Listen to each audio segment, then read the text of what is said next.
what has prevailed. And I would like to suggest that the South in the United States is any result of Canada. Like, we like to try to make these demarcations. Like, this is the United States is a plantation. It was a colony as well. And so I think that we need to rethink about, even when we talk about colonization, it's not just about Bermuda or an island, though I think Bermuda, for me, and my identity as a black man who was conceived in Huntsville, Alabama, born in Bermuda, and now back in my father's state in Missouri, I feel like I have a unique sort of purview, because when you begin to see oppression in multiple spaces, you begin to ask different questions, right? And it's like, man, okay, I saw that there, but it's just a little bit of a tweak, but it's sort of the same thing, but just a little different, right? And many of us, we've only been in one space. So the beauty of even this moment and these conversations is that we're beginning to triangulate the diversity of what oppression looks like, though it has the same root. That same root is white supremacy, which suggests that if you are not white, if you are not of a Eurocentric origin, and whatever that looks like, whether it be worship styles, as we've mentioned here,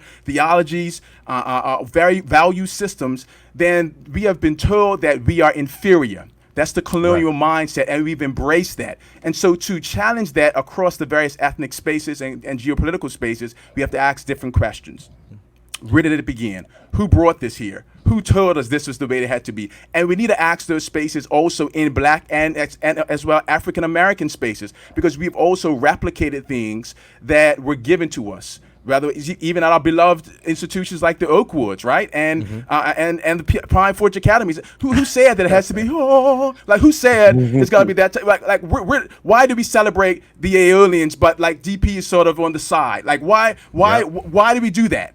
Let's be clear, because again, we continue to reinforce and reify that which we were given. So it was given to us in a package that said this is what it must look like. And again, we have never at times taken the time to reflect on the epistemic violence that inhibits our capacity to reimagine. That's what this moment is about, and that's why the root is asking different questions, truth-telling, shifts of narratives, and really looking at the origins of where stuff began. I'm sure I'm out of time, Dr. Freeman, but at some point I want to also share what that looks like in Bermuda as relates to how the Adventist Church began here, and what that looks like as relates to now what we have.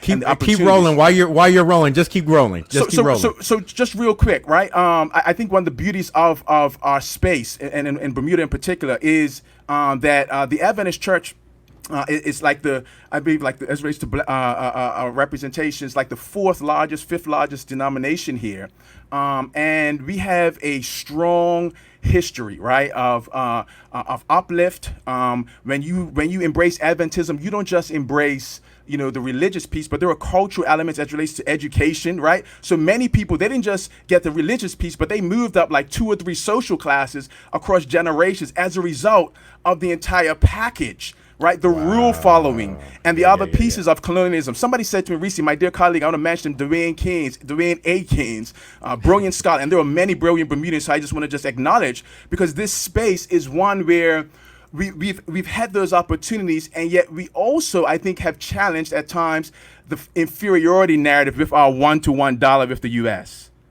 right? Like that economic piece, that suggestion that, hey, listen, I've seen black accents, but I'm not inferior to anybody, including my African-American brothers and sisters. So that's why Bermudians will come at you straight, Dr. Freeman, and say, don't throw us all in that same pot. There are diverse ways that we have experienced our blackness, and that's not to say that we haven't been colonized.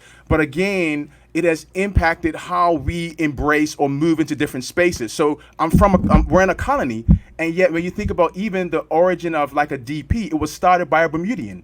Right.